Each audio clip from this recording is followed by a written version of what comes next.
So you want to level, and make gold, in Classic WoW? You are a lunatic, but golly gee, I will do my best to help you out. My name is Ryno, and I'm the best darn paladin on both sides of the Mississippi River, and today I will be sharing my advice on making gold. The methods outlined in this video will involve grinding mobs. If you optimally quest, you would likely level faster than this method, and make slightly less gold, but the average person will not quest 100% optimally, and this method overall will be the best for the average WoW player. Do quests when you have that dog in you, but use this guide for when you want to sit back, relax, and make some gold while grinding mobs. Most of these grinding locations will be chosen because of the raw gold and vendor items, but some spots are known for their crafting mats, and the values of materials will depend on your server's economy, so keep that in mind. I will also call out some specific spots that are important for hardcore WoW, so pay attention. For levels 1 to 5, you will just go through your race's starting area. Once you hit level 5, grab your professions, grab skinning since we will be killing plenty of beasts along our journey, so this is free gold. Then get the gathering profession that complements the crafting profession you plan to use. For alchemy, you should get herbalism. For blacksmithing or engineering, you should get mining, and if you plan on going with leatherworking or tailoring, go with enchanting. Since you already have skinning and access to cloth drops, you could also just start leveling these professions now, but enchanting lets you disenchant lots of items on your way to 60. It is also worth noting that leveling cooking and fishing while you level won't make you a ton of money, but it will save you a ton of money, so I suggest spending a few minutes every few levels to keep these professions leveled with your tune. With that out of the way, on to the good stuff. From level 5 to 12 you will still be around the starting areas of your race, but you should be focusing on humanoids. For Alliance, the Murlocs in Elwyn Forest are really good for early green BOEs and cloth. The same goes for the Horde's option of Quillboar and Durtar. From level 12 to 22, for both Horde and Alliance, there is no better spot than the Westfall crabs. These crabs will hyperspawn, and drop stackable grays you can vendor nearby, as well as green BOEs. Every few levels or so just move south down the shoreline to fight crabs closer to your level. At level 22 you can head to the wetlands to farm gnolls. These guys are notorious for hyperspawns, so you will get insane XP rates and really good drops. These guys drop wool cloth, and some green BOEs. Alternatively, on hardcore realms, this cave spawns two types of spiders that drop large venom sacs. Hardcore raiding guilds typically pay a premium for these sacs to craft elixir of poison resistance. Keep your eye out for the black husk shield as well. Gold making while leveling from 25 to 30 depends a lot on if you listen to me and have skinning. If you didn't listen, you will soon see why you should listen to me. If you took skinning and kept up on your cooking, you should kill raptors and work on the Ormer's Revenge quest chain in wetlands. This quest chain will have you killing raptors, which you can skin, and at the end of the chain you can turn all the eggs you got into buff food. Alternatively, the Harpies in Stone Talon Mountain will be a good spot to farm cloth and green items, but there are also many chests you will be able to pick up in this area. I'd also highly suggest using these levels to catch up on some of the important quest chains or dungeons you may not have done yet, because this is the last bracket before the insane grinding spots you wouldn't want to skip. At level 30 we venture into Strangle Thornvale, where we will do many quests that require killing beasts.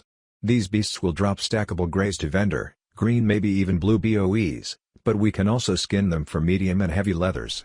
Alternatively, on hardcore realms, you can kill Scorpid Reavers and Terrors in Thousand Needles because they drop the large venom sacs we mentioned for elixir of poison resistance. Just be careful as a rare elite can spawn. From 35 to 40 you can start killing the whelps in Swamp of Sorrows.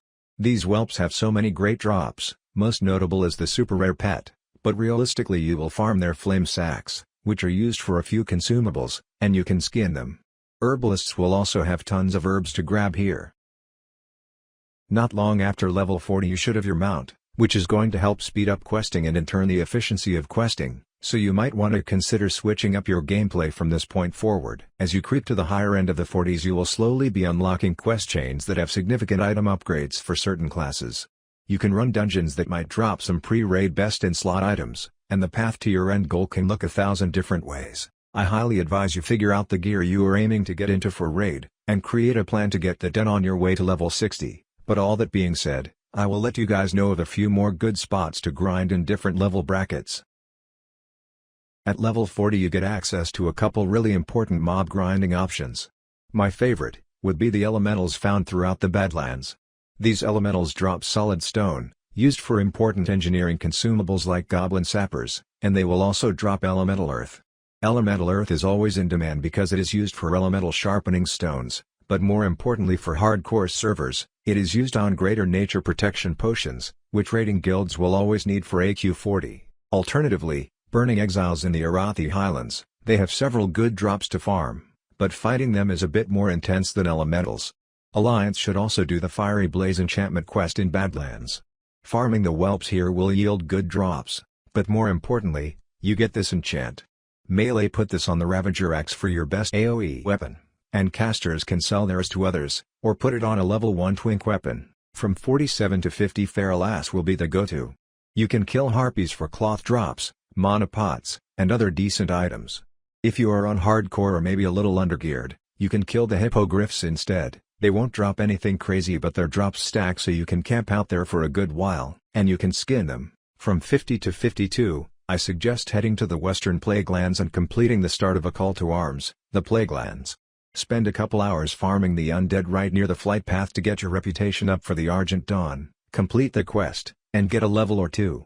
This area is great for a chill break, but also good cloth drops, and even world BOEs, on top of the reputation you will need later on anyways. From 52 to 54 you should grind out the satyrs found in Fellwood. This is especially important for casters who need demonic runes, but the Fellcloth, and other drops, are really good gold here. On top of the great XP, at level 55 you basically have access to all the gold farms in the game. The best option just depends on your character's endgame goals. If you took skinning, and plan to drop it, you could pick up enchanting now and spam dungeons to disenchant the high-level blues people don't need, and work towards improving your gear. But if you want to go camp somewhere alone from level 55 to 60 only grinding mobs, I will just say go to Winterfall and farm any of these mobs for Winterfall Firewater. Or try your luck and go for the Crusader enchant by killing Scarlet Spellbinders in Western Plaguelands. But really the world is your oyster now, be free and farm how you want. Okay, bye. Only 7% of you are subscribed, and that's a sin.